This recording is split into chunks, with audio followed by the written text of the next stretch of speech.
You always gotta love getting involved in niche drama in a community, and I think that's what's happening today because I'm Ulteria Tempest here reacting to Tex Talks Battletech, the Tripitz Affair.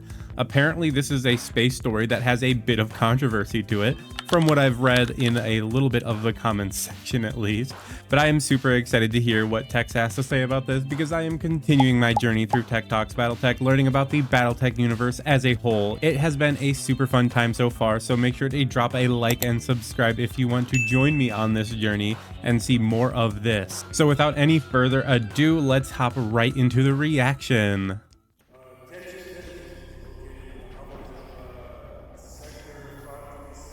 Oh no, the Institute's burning. And I just started learning here too. All right, before everyone, we learned about shut up. This lecture is going to be a little different. Okay, I'm Sats. I'm Mr. Tex. This is Tex Talks Battletech, and this time around, rather than tell a story about a mech, I'm going to tell a story about a ship. A slice of its history, its importance, and in the end, its ultimate demise. Ooh, a ghost ship story here.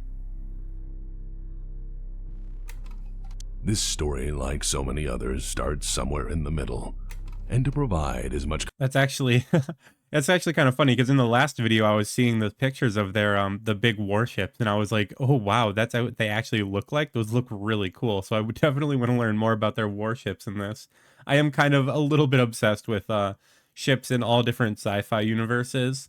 It's kind of just a fun, I don't know, I find it super fun. I know not everybody finds it super fun to learn about the different ships, but the different technologies that make those ships happen and their different battle capabilities. I'm a big Star Wars ship guy. The Venator. The Venator is like my favorite Star Wars ship ever. I know it's not the perfect ship in technology wise and like firepower wise, but I just love its carrying capacity and I love its position in a fleet. If it wasn't...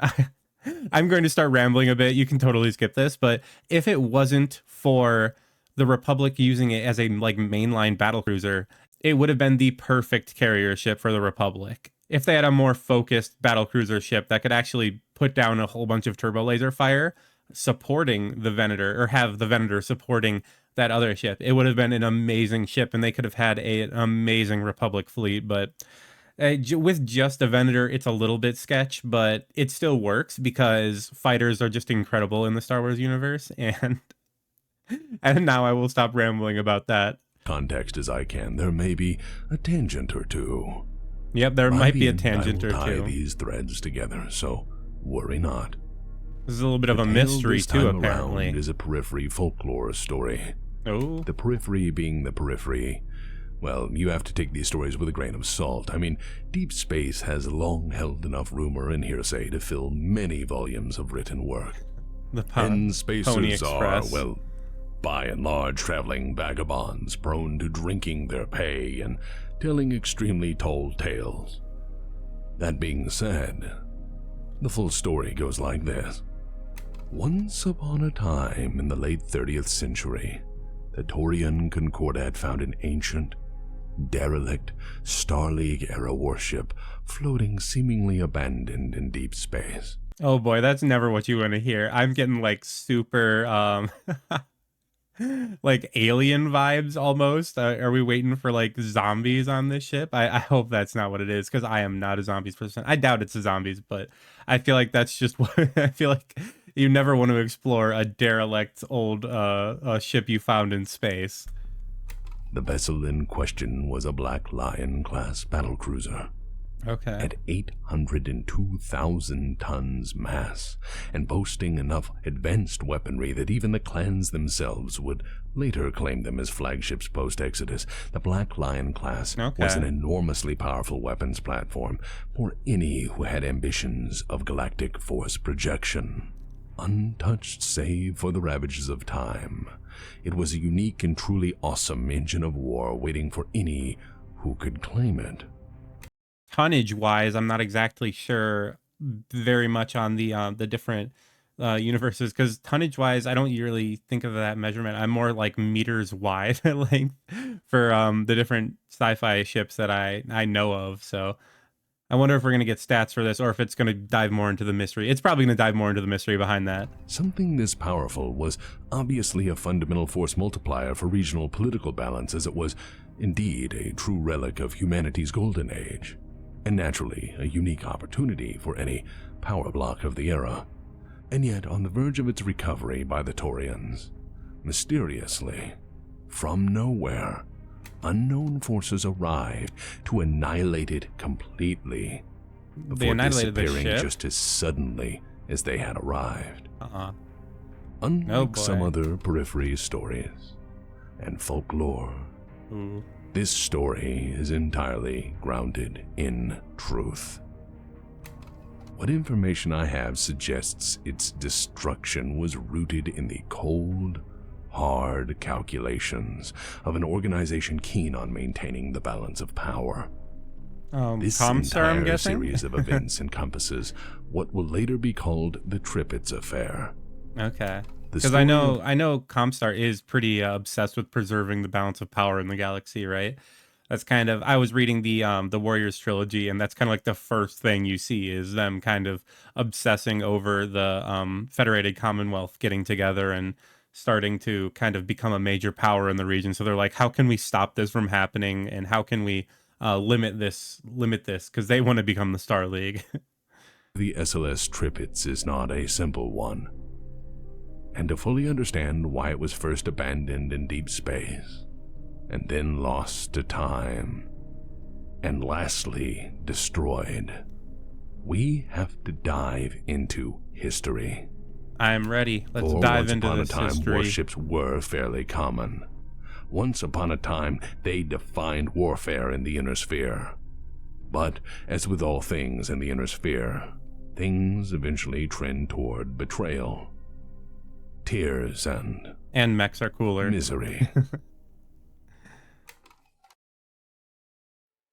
Ooh, a brief history you of no doubt interstellar have naval gathered, supremacy. Warships are, well, were a very big deal. From the beginning of humanity's push outward, there were warships. When humanity fought, the first line was warships. When humanity invaded, it was spearheaded by warships.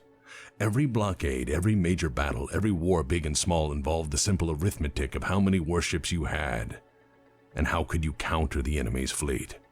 Before the fall of Starleague, war planning's often first and only consideration was where was the fleet and how soon could it move. Each and every house, each and every nation-state, each and every two-bit warlord either bought, built, operated, stole, or dreamed of warships, because force projection simply was impossible without them. Oh yeah, it's got to be a lot more complicated though with the kind of like the jump drives. I forgot exactly what the jump drives are called in BattleTech, but they have like a super high recharge time too, right? So you got to like if they jump somewhere within like a certain radius, then they have to sit there for a couple days at a time to recharge. So that's got to be difficult to kind of coordinate a warship like a fleet with that kind of pressure on you, huh? I'm wondering, hmm, is there any way to like tug a warship, like like have a smaller ship have the drive and then kind of do what is it? What do they call it? Where they like line up all the jump ships in a row and jump to one, then switch ships, then jump to another, and like they keep that so you can go really quickly. But I wonder if you can do like a tug situation with that, or if each ship needs to have its own drive that recharges on its own. It's probably they have they need to have their own drive that recharges on its own. Notice I said was. We shall get to that. So why were warships so important? Why were they so significant? Well, let's say you're a neo-feudal society with an enormously wealthy ruling class, and some of your people get a bit uppity because you rely upon their hard labor to keep your economy moving.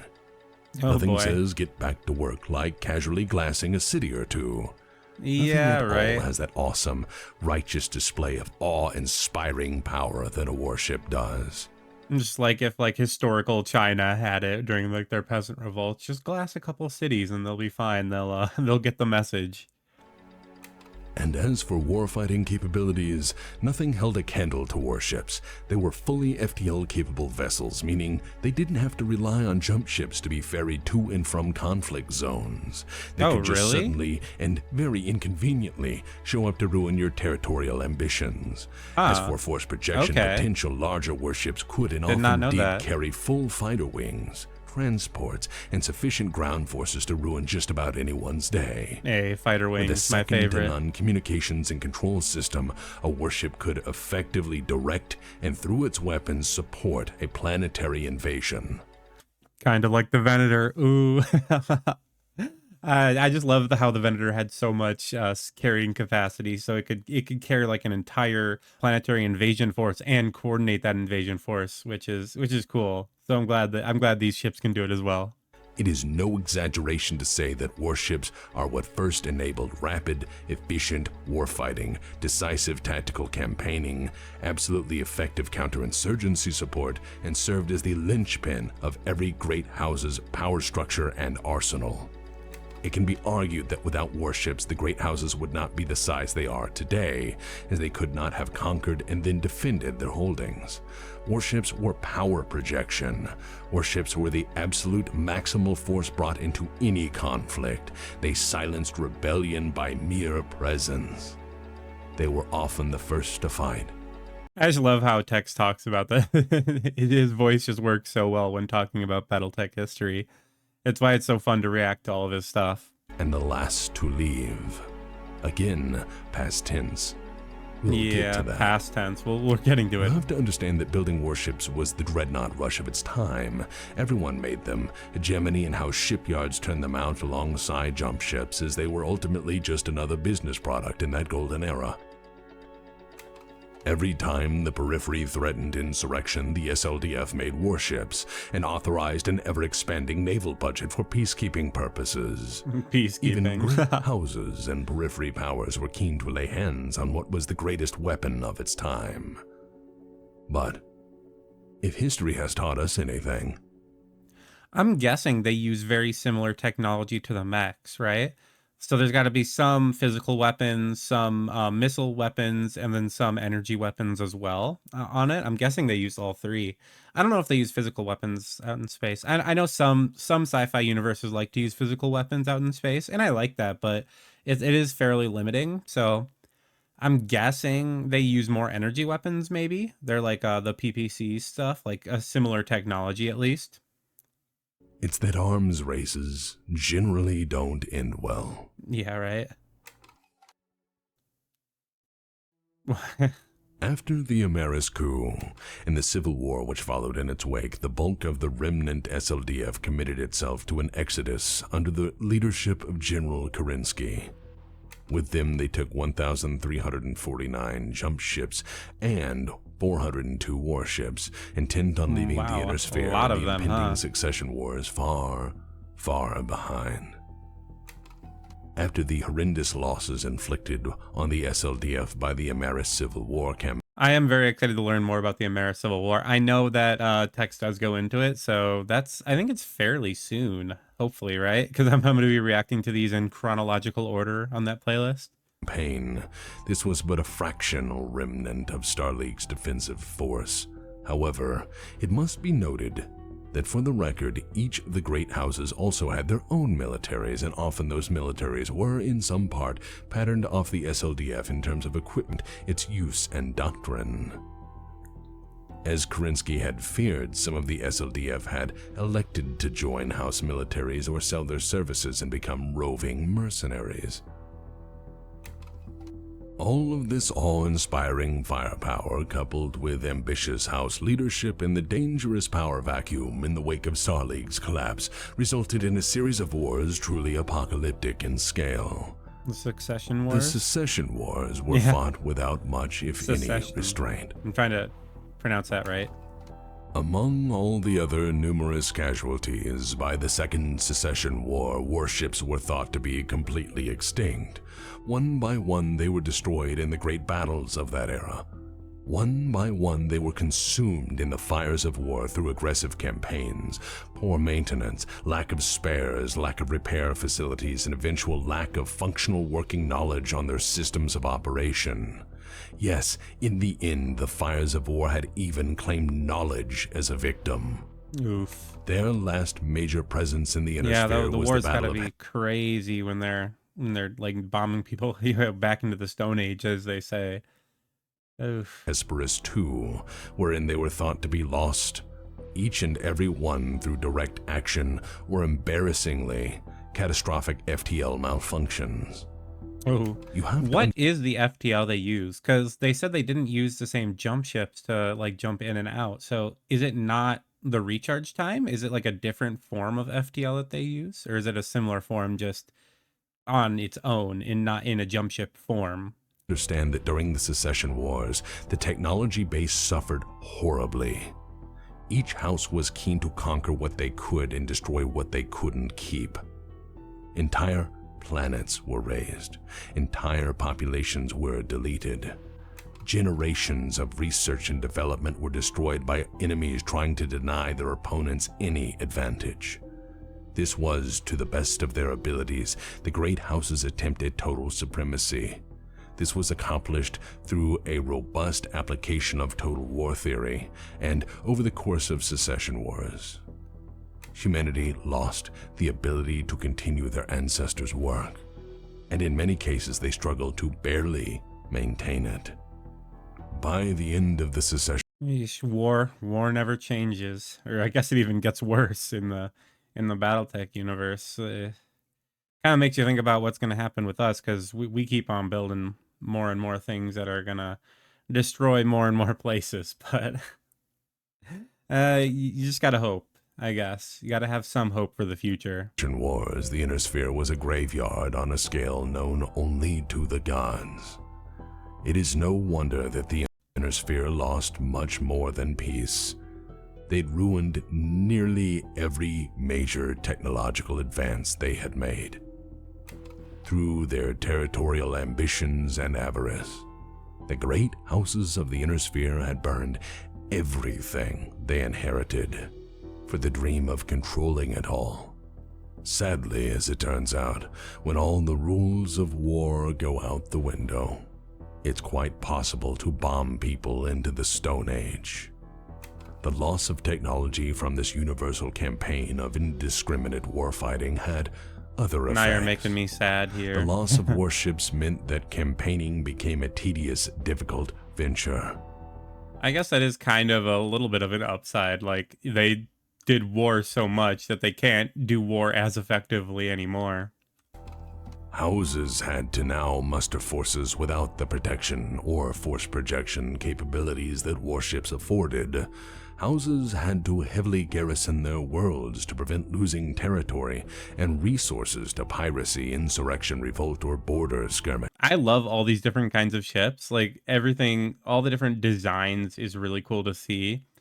Especially, it's reminding me of kind of my disappointment at the end of Mass Effect 3, when like all the ships are coming together as the massed, like as the massed fleet of kind of the entire galaxy is coming together, and they all look exactly like the base human ship. I know they might have changed it a little bit with added updates, or maybe that was a mod I'm thinking of, but I know like the Quarian fleet was a little bit different with their flotilla, but they all looked so similar, and I was like, oh, I'm kind of disappointed. They all looked exactly the same. Houses had to play careful defensive games, making war a slow, deliberate exercise in comparison to the blitzkrieg efforts of yesteryear.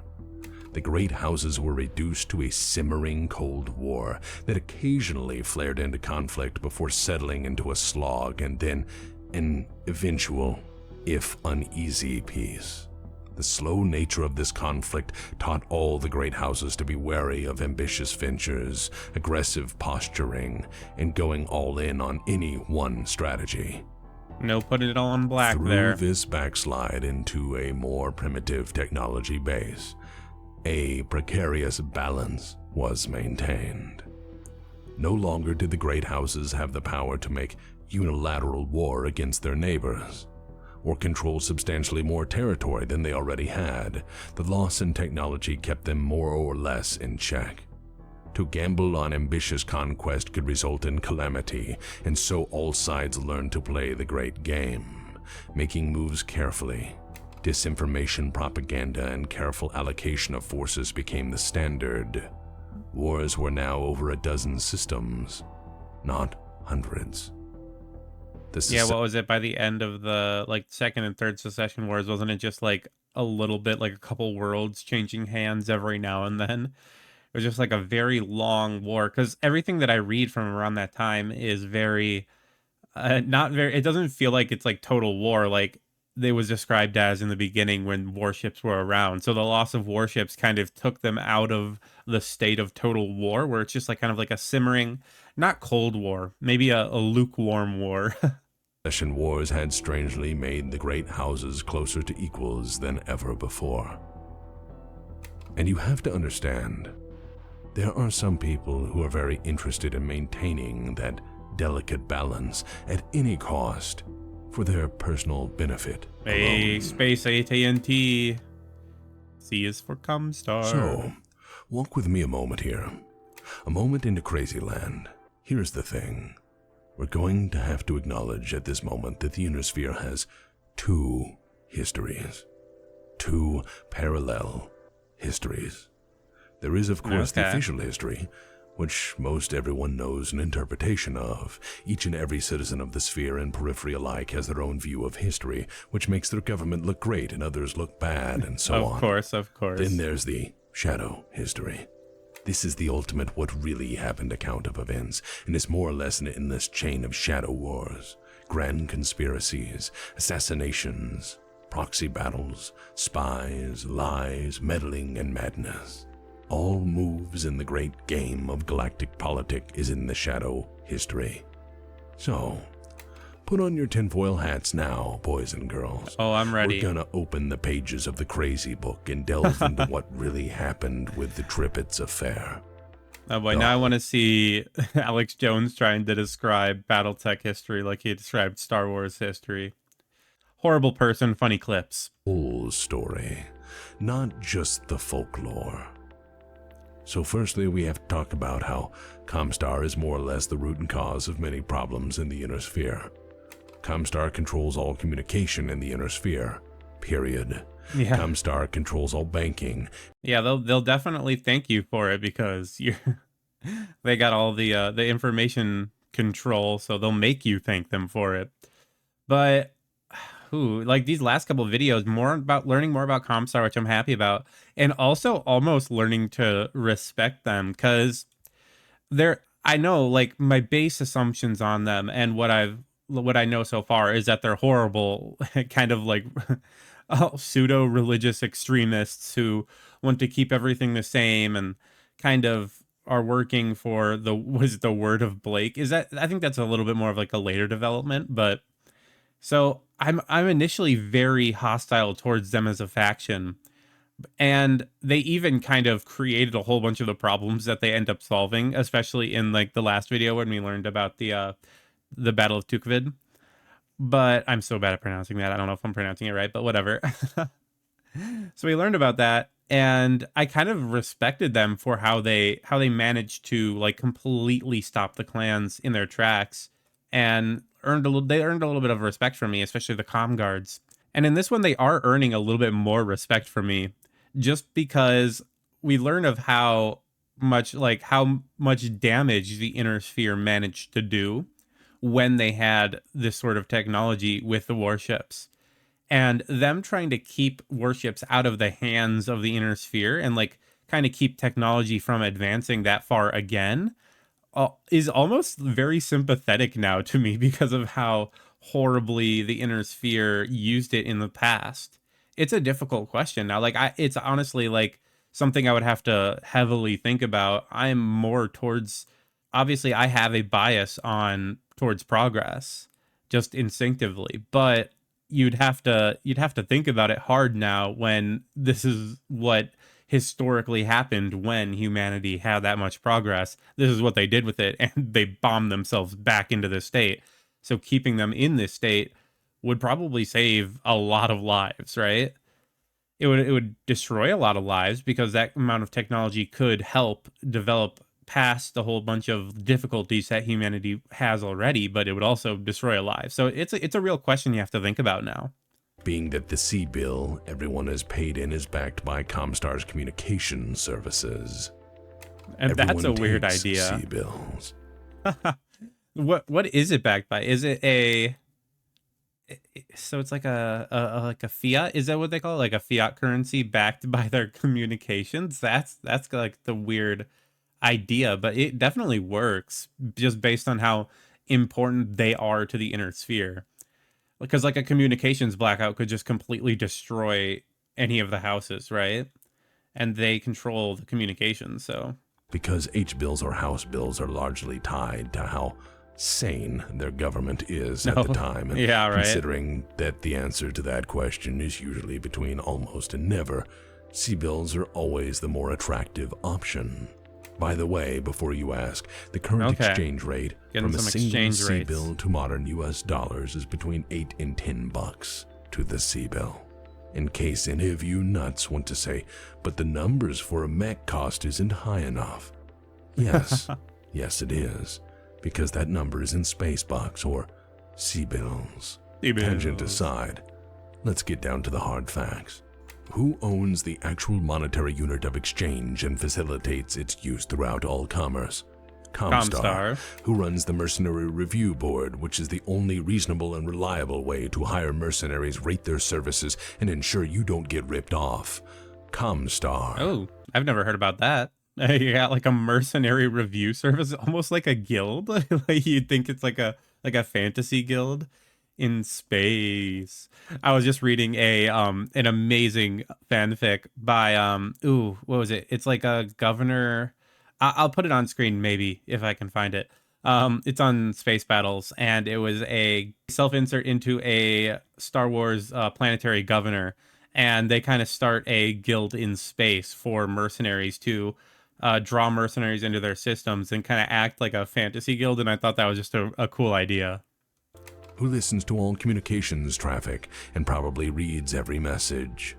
Comstar. They're messing What with about us. reports of unexplained phenomena, especially those which target technological discoveries or rediscoveries? Comstar. What about reports of people, mostly scientists and free thinkers, disappearing for no good reason, often after Oh. announcing they made a breakthrough? Comstar. What Yeah. about reports of people dying suddenly of very completely natural diseases that were totally undiagnosed up to that point? Comstar. You can blame well, Comstar for everything. Comstar sees all, does all. And is Find all. the clans before they found us? Well, Comstar also did that. Kind of. That's a complex one. I'll save that gem for another day, but boy, Ooh, I am did they ready for screw that. up. Oh, I'll be honest, they're kind of to blame for the clan invasion, and as a matter of yeah, fact, from what I've heard, they are. the way things played out. But just remember, when in doubt, Comstar did it. Okay, I'm ready And to blame before people Comstar for start to scream everything. tangent, let's stitch this back into the fabric of the main narrative. Who do you suppose maintains a hidden, massive stockpile of weapons from humanity's golden age and ensures no one else can rival their primacy or upset the balance of power to the inner sphere? A stockpile so massive it contains a small fleet of very active warships, to include battleships capable of eradicating entire civilizations in an afternoon of idle button pushing. I think it's the planetary government of Solaris. Definitely. Well, Comstar. Oh, okay, And you Comstar. My see, bad, coach. My In bad. 2979, Comstar had a big problem. By 2979, as you now know, most warships were officially considered extinct. All data suggests that they were wrecked, gone, lost, missing, or rendered so crippled as to be completely ineffective. All known examples were rendered into fleets, in being, or totally ineffective and inoperative. By 2979, It's sad because they're so cool, but it's good because they were used so poorly. Comstar was beginning to relax because after in this indecisive conflict, none of the great houses really had the power to wreck each other significantly further. Sure, they could always load up a bunch of their precious jump ships with drop ships galore and invade a planet, but without warships, or rather, without the ability to totally control a battle space with a warship, the blitzkrieg of yesteryear, the glassing of planets, the massive excesses of violence from the collapse of Starleague were finally dying down. By 2979, warfare had turned into a series of endless border skirmishes. I wonder what they use to glass the planets. Is it a like turbo laser situation where they use like the PPC energy weapons to do it? Is it more of a like conventional, like what is it, the thunder rod or something, where they're like, if you drop like a like titanium rod from outer space from like a satellite, it would do the amount of damage of a nuclear bomb? Or is it like nuclear bombs that they're launching like in ballistic missiles? Wars over planets rather than whole sectors, as no one was willing to risk further damage to dwindling examples of what was in many cases irreplaceable technology. Under these conditions, the status quo was maintainable, so long as the great houses that guy's just getting like a hole blown and through him here, huh? balance further maintained by Comstar when someone did something they shouldn't, like try to rediscover lost technology or naughty form overly ambitious plans. Balance was easy to maintain so long as none of the great houses achieved any form of lasting advantage. And in 2979, that balance was threatened significantly. In 2979, the Taurian Concordat had found the SLS Tripitz, something that could potentially change everything. The Taurian Concordat. I'm guessing that's a periphery state. Probably. It was probably stated earlier in the video, but I don't know too much about the different periphery states. Abandoned and adrift, and mostly intact, was the SLS Tripitz, a Black Lion-class battlecruiser from the Starleague Defense Force. How it got there, why it was there, no one knew for the longest time. But, again, thanks to Comstar, the story has even more layers. Please indulge in a minor tangent here because I think you'll find this only adds to the narrative and mystery. Sometime after the events of this story, a Comstar operative going by the handle Damocles provided documents to an investigative reporter about a great number of interesting things, one of which being the complete recovered diary of Colonel Hanne Schmidt, who was the last commanding officer of the legendary Black Watch, an SLDF unit responsible for the protection and safeguarding of Starleague's First Lord and his immediate family. In the pages of the diary, a story emerges from the dark days of Starleague's collapse, detailing the supposed escape of one of the last members of House Cameron, fleeing the massacre at the Unity Palace. During this escape, the Colossus-class dropship SLS Abyss made emergency orbital rendezvous with a waiting warship on the dark side of the moon. And that warship was the SLS Tripitz. Okay. It is suggested that this vessel carried the last of the currently presumed dead Cameron bloodline far, far, far away from the solar system. Far away from the cause and the chaos of the conflict. How it came to be abandoned, derelict, and forgotten so far from home is ultimately unknown. Ooh, so I feel like that's definitely something you can explore more when you know more about the how that all started and how that all happened, with them all dying, the Civil War happening. While the Taurians did not care for its history, they knew its value. The Taurians had stumbled onto something huge and immediately made efforts to recover it at all costs. If the ship were to be recovered, if it were put back into service, this would be like letting the Bismarck loose in a world of ironclads. Needless to say, this would cause a significant imbalance, and this was not good for Comstar. Needless to say, if someone figured out how to reverse engineer even pieces of this vessel, the balance would be upset.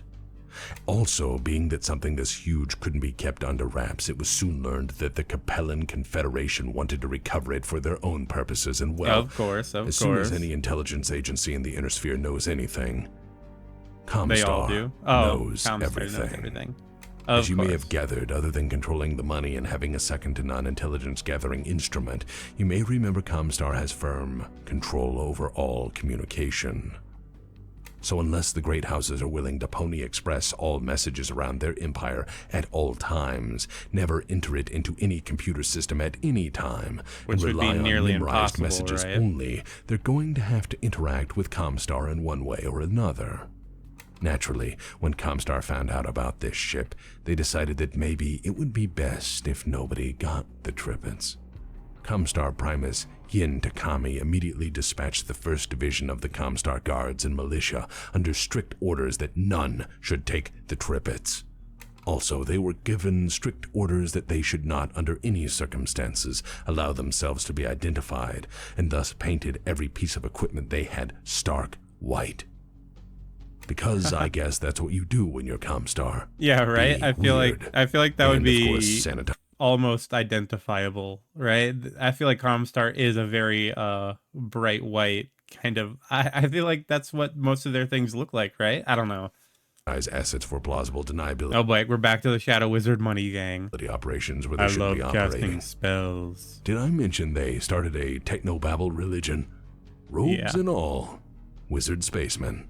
Anyways, right? Yeah, the Shadow Wizard needless money to say, gang. when the Taurian recovery team suddenly found themselves to not be alone, naturally they were a bit startled. Nobody was supposed to know this ship was here. For someone to jump on top of them out of nowhere was a bit scary, to say the least. When the mysterious jump ship appeared without marking, signals, beacons, greetings, or explanation, the Taurians were unsettled. Naturally, the Taurian forces immediately sent forth 4 lances of their best aerospace fighters to intercept and identify the newcomers pouring from an unknown, unregistered, unidentified jump ship. I don't know a whole bunch about their aerospace assets too, because I know I've heard a lot about them kind of just used normally, but I don't know what they actually look like and what they do and how they work. I know a lot of the aerospace assets were kind of very similar to warships, and they don't exist too much anymore. Because that's why one of the I forgot which exactly mech. Because one of the variations of one of the mechs that I learned about before was very powerful because it could call in those airstrikes, and the clans kind of had the following airstrikes around with them. And the clans were kind of very dangerous because they had this kind of like air superiority power that they carried alongside them. Which clan was it? Was it the... I don't think it was... Was it the Mad Cat? It might have been the Mad Cat. Comstar's unknown forces annihilated them and proceeded to bomb and strafe the Tripitz into a useless hulk, leaving it tumbling into a rapidly decaying orbit. Oh... It's Afterwards, sad. the surviving Taurian recovery teams issued a statement indicating that the reason they had lost the super-secret, totally awesome Star League ship was because a bunch of unknown, completely white ships devoid of any insignia attacked from nowhere, before returning to nowhere, for no reason given, in an attack that nobody claimed responsibility for. Naturally, this sort of explanation is the thing that starts legends and rumor. And so we have the foundation of one of the many Battletech legends. Yeah, I feel like so close to the periphery, you got to be like, oh, maybe it's like a advanced periphery civilization. Maybe they're aliens out there, kind of keeping humanity in. I feel like that would be a conspiracy theory. A lot of people in the Battletech universe might find convincing. They're like, oh, there's got to be like aliens from around the edges of human space in the galaxy, and they're trying to corral humanity in with a massive ice wall. No. Most would later suggest this story was a corrupted retelling based on half-truths or just plain old periphery folklore.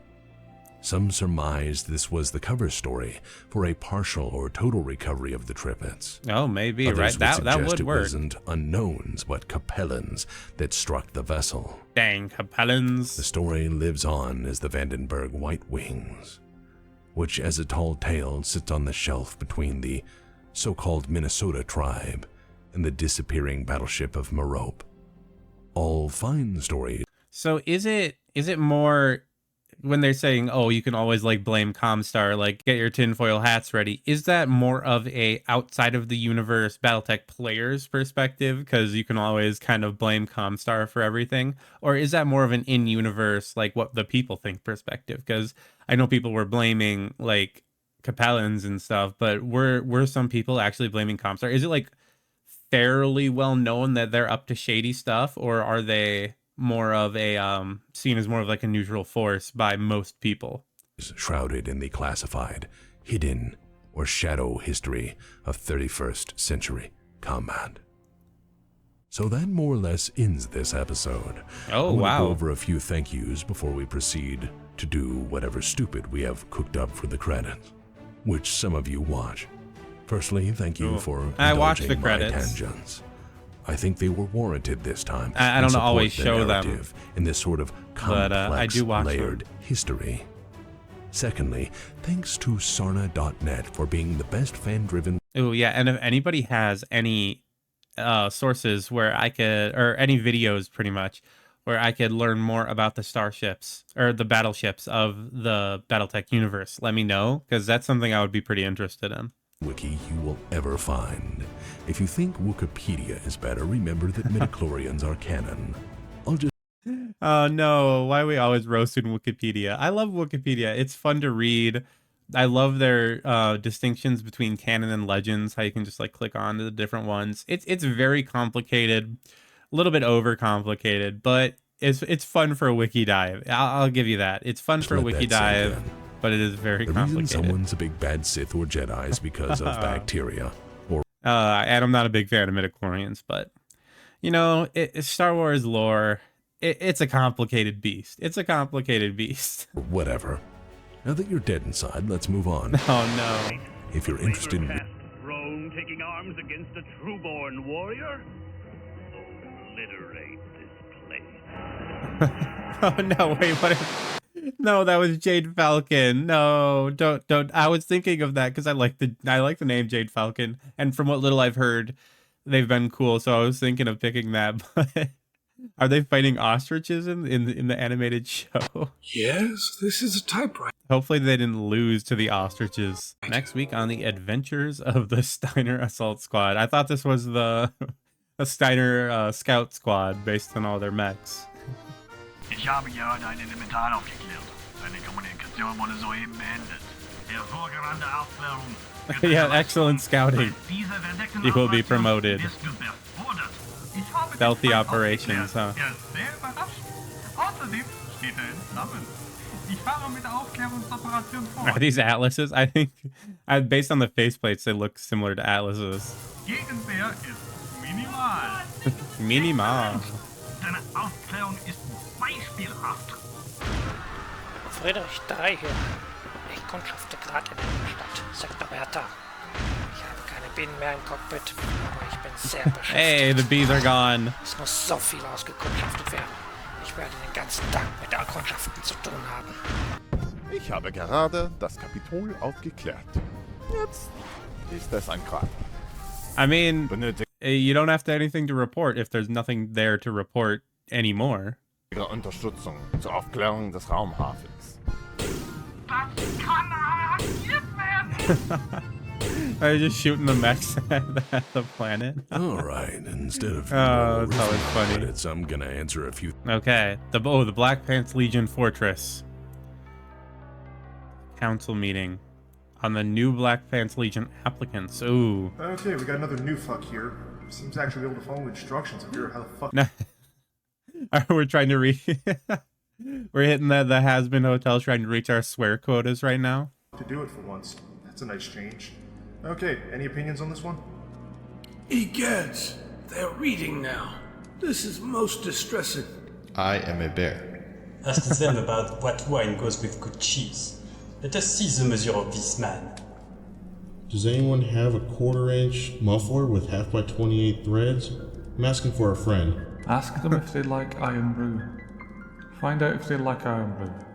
As a duly elected law enforcement entity, it is my duty to remind you that we must check each and every applicant for signs of communist brainwashing, communist subversion, or the international communist conspiracy to sap and impurify each and every one of our precious bodily fluids.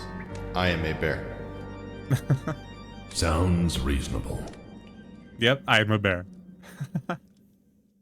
Oh, glad to see the council's meeting over here.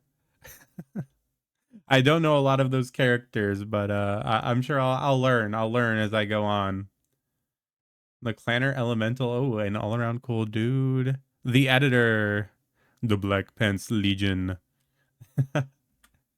Okay, final thoughts on the Tripitz Affair. So that was definitely, it seemed more of like a settled story. I know like in the universe, it's more of a like up in the air thing, but it seems fairly settled that it was Comstar. So not more of a mystery, but definitely a fascinating exploration of just the Battletech, the history of Battletech as a setting.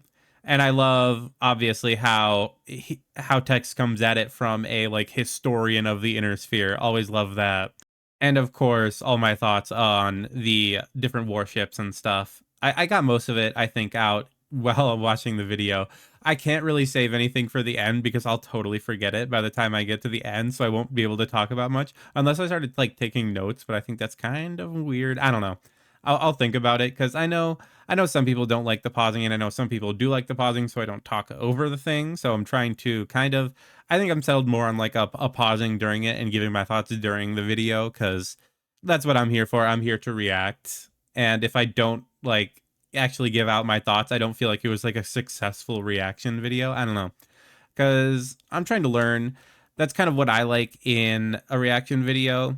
It's why I kind of think it's definitely more of a like lower effort medium, obviously coming from someone who does it. I know it's more of a lower effort medium, but I also like to watch them for things that I enjoy. And that's kind of why I started doing this in the first place. I'm mostly talking about this because I spent way too long last night while watching people react to Madoka Magica Rebellion movie. Great movie, by the way. 10 out of 10 would recommend. Would recommend Madoka Magica as a whole. I know that's kind of crossing my audiences here, but Madoka Magica is just, it's such a good show. But I'll shut up about that right now. I loved learning about all the different warships. It's kind of one of my interests is sci-fi warships, and it's very unique how in the Battletech setting they've kind of been almost like relegated to like ancient relics, basically from a bygone age where that kind of war was happening, and how they explore it. I'm interested to see how they come out in the future, because I think they start developing more warships after the clans are invading. I'm pretty sure that's kind of what happens. So I'm interested to see how humanity takes a second chance. Though I doubt it's going to be any better based off what little I've heard of the future of the Battletech setting after the clan invasion. But thank you guys so much for watching. Remember to drop a like and subscribe if you enjoyed so you can see more of these videos. Have a great rest of your day, and adios.